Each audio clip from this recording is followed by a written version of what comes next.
Hello ladies and gentlemen and movie lovers of all kind, and welcome back to the channel. As always, I am your host, Brett Murphy, and for today's video it is going to be another Cinema Showdown. And it is going to be The Breakfast Club versus Ferris Bueller's Day Off. These are two of the most iconic, essential, and influential movies of the 1980s. Both written and directed by John Hughes, they are absolute, undeniable classics.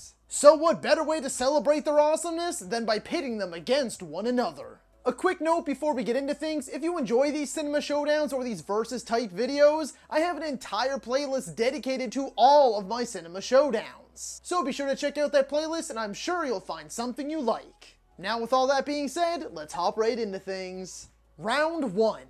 Characters. The Breakfast Club is our self-titled group of little juvenile delinquents who end up in detention at their high school library on one fine Saturday, and for better or for worse, form a bond over the things they learn about one another. You have the jock, or the athlete, whatever you want to call him, the guy who wears his jacket and always picks on the little guy, but only acts this way to gain the approval of his father. You have the bad boy or the criminal who smokes and does drugs and drinks, but behind the scenes at home he gets beaten alongside his mother by his alcoholic and abusive father. You have the nerd who gets suicidal over the pressure of getting good grades. Then you have the weirdo or the basket case who acts this way to gain the attention and affection of her parents. And then you have the princess, the popular girl with a rich daddy, where not all is as it seems. They all look and act a certain way to fit in, but that's not who they are. Now, Ferris is easily the most recognizable character between these two films. And for good reason. He's charming, he's hilarious, he's charismatic. Not to mention he has the ability to break the fourth wall and speak directly to the audience. While Cameron has a certain likability to him, and he comes out of his shell by the end of the movie, his moments to shine, although bright, are few and far between, as he spends the majority of the movie worrying and moping around. And Sloane has sadly always been a bit of a nothing character to me. Don't get me wrong, she's not a bad actress by any means. I think she does just a fine job. But if I'm being truthful, I really think she's just in there so that the movie had a pretty face. Principal Rooney can be incredibly funny and entertaining, but he really is just a glorified character for the principals we had and hated growing up in school. Meanwhile, Jeannie is just the typical bratty sister who always wants to ruin the fun and be a little tattletale. And Ferris's parents are just absolute morons. Although I will reiterate that Ferris Bueller is easily the most iconic out of all of these characters I have just discussed. The Breakfast Club just has characters who are more multi-dimensional. They have layers. They all start out as typical stereotypes, but as the story progresses and we peel back those layers, there is far more under the hood than we were led to initially believe. Therefore, round 1 is going to go to The Breakfast Club. Round 2. Story. For this round, we are looking at the stories of these movies at their most basic and not really dissecting their inner workings just yet. The story for The Breakfast Club goes: beyond being in the same classes at their local high school, Claire Standish, Andrew Clark, John Bender, Brian Johnson, and Allison Reynolds have very little in common. In the simplest and in their very own self-proclaimed terms, Claire is a princess, Andrew is an athlete, John is a criminal, Brian is a brain, and Allison is a basket case. But just one other thing they do have in common is a 9-hour detention in their school library together on a Saturday. Each of them is required to write a minimum 1,000-word essay on who they think they are. Initially, each of them would write something along the lines of what the world sees of them, and probably what they have been brainwashed into believing of themselves. But based on their adventure during those 9 hours, they may come to a different conclusion about themselves and each other. And as for Ferris Bueller's Day Off, high school student Ferris Bueller wants a day off from high school, and he's developed an incredibly sophisticated plan to pull it off. He talks his friend Cameron out of the house from being sick and into taking his father's prized Ferrari. They nab Ferris's girlfriend Sloane from school and head into Chicago for the day. While they spend the day taking in what the city has to offer, the school principal, Ed Rooney, is convinced that not for the first time, Ferris is playing hooky, and is hell-bent on catching them.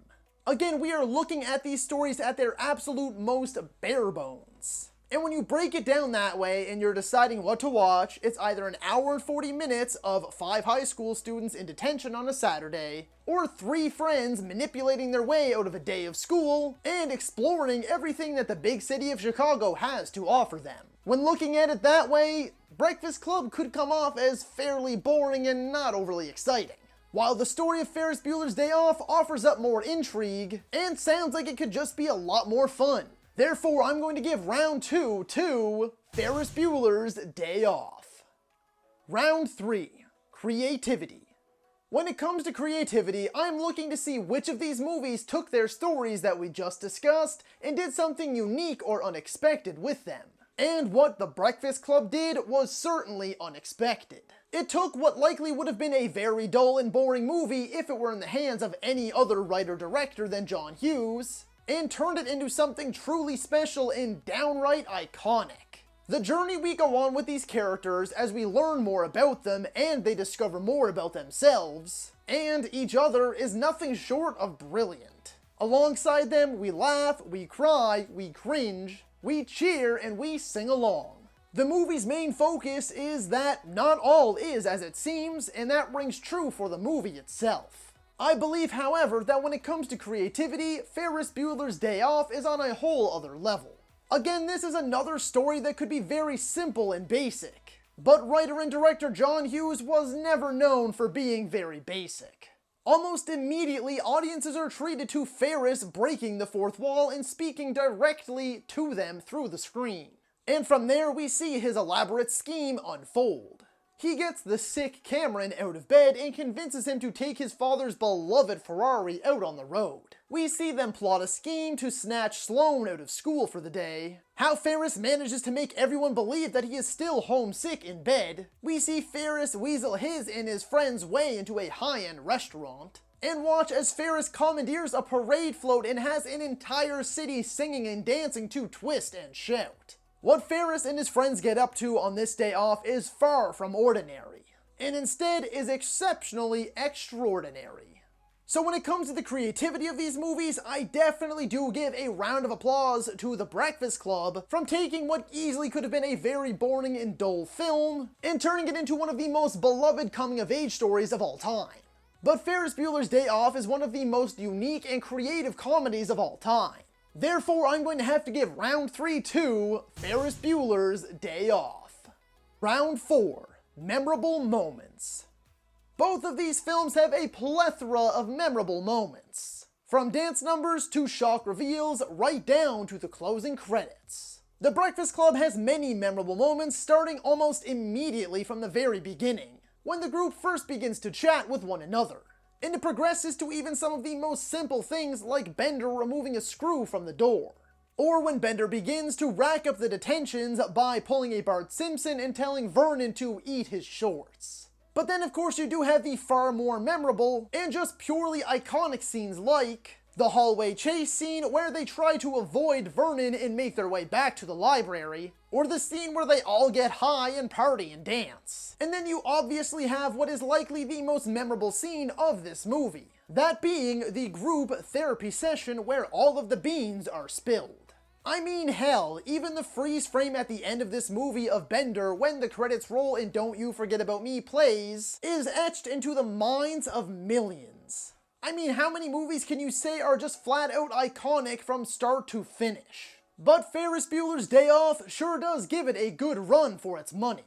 Again, this is another movie that from start to finish is jam-packed with classic moments that almost anybody could recite word for word. From Ferris almost immediately breaking the fourth wall at the start of the movie, watching the whole school worry about him and hearing all of the crazy theories, Ferris and Cameron's plot to break Sloane out of school, and then just about everything they get up to that day. From seeing the city skyline to that iconic museum shot, Ferris's few close calls with his parents, just about anything that Rooney says or the hijinks he gets up to, the parade float song and dance number, to Cameron trying to drown himself in the pool, or when Cameron destroys his father's Ferrari, and then deciding that it's time to stand up for himself. And then of course you have Ferris's mad dash home and last second save.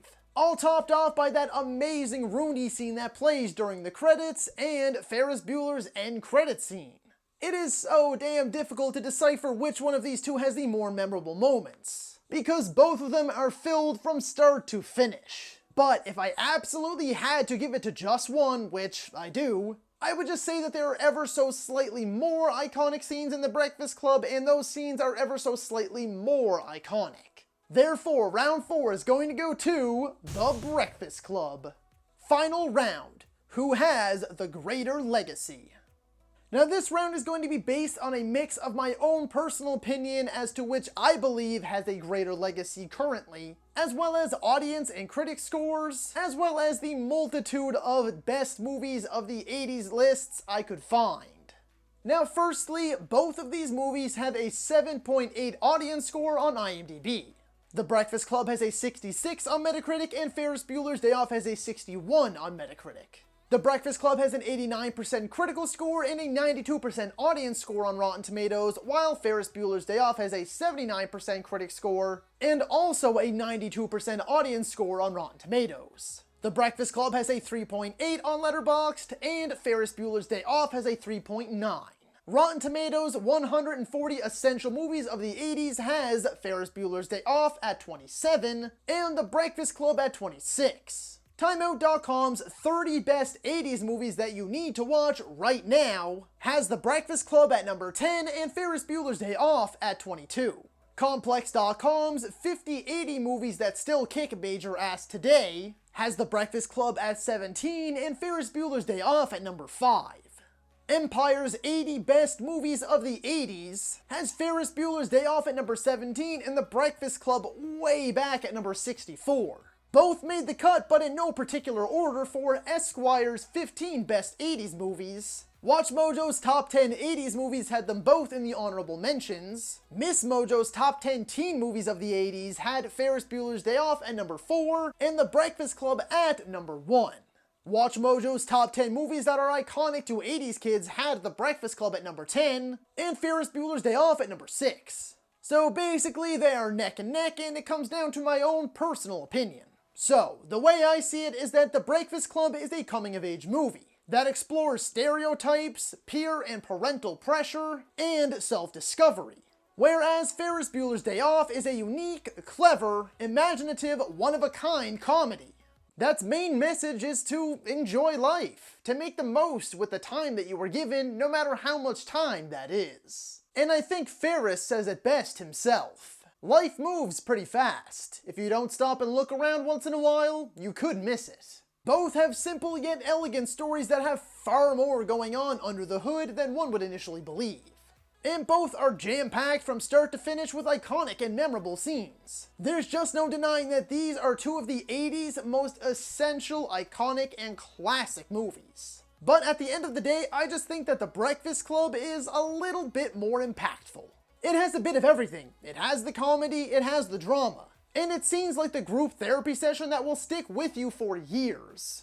The exploration of all the things I previously mentioned, like stereotypes and peer and parental pressure, as well as watching these kids find out more about themselves and each other, is just pure movie magic. While Ferris Bueller's Day Off is easily one of the best comedies of all time, I'm just going to have to give the slightest, and by slightest I mean the slightest that you can think of, edge to The Breakfast Club. So that is all for today's video, folks. Be sure to let me know down in the comments if you agree or disagree with my winner. And feel free to let me know down in the comments below what Cinema Showdown you'd like to see next. If you enjoyed that video, be sure to hit that thumbs up button. And if you'd like to see more content, consider subscribing to my channel and ringing that little bell icon. That way you can be notified about all of my latest uploads. And as always, stay safe. Thank you so much for watching. And that's a wrap.